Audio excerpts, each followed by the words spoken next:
Бүгін тақырыптың бәрі, контенттің бәрі аяз туралы. Менен пайдалы контент болсын. Ерін жарылу деген проблема бола ма сіздерде? Менде қыста обязательно болады. Мынау скрабы, ерінге арналған күтім, мынау бальзамы. Осы ерінге жарылған дүниеге менде масқара болады, білмеймін. Қыс басталады, мен осы ерініммен алысып бітемін. Помада жағып қойсам білініп тұрады ғой, жарылып кеткені. Енді қанты бар, масло-шей бар, скрабты жағып қоямын. Сосын жағып қоямын да, кішкене өстіп қойып қоямын. Сосын кейін ватный диска бар ғой, соған сулап алсаңыздар болады, просто жай суда жарайды да, ештеңе керек емес. Андай тоник, андай мындай демей.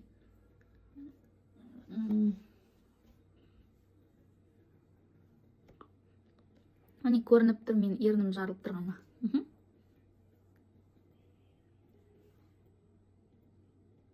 Бір несін сыдырып алды ғана скраб. Жұлып алды прям жарылып тұрған жерді. Қараңыздар.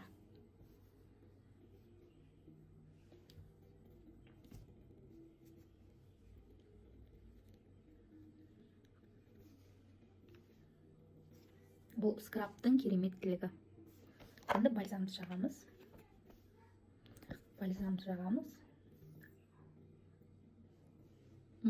Қараңыздар. Бағана ернім жарылып тұрған, помадамен көрінбей тұрған. Жасырып қоямыз ол. Енді міне тамаша болды.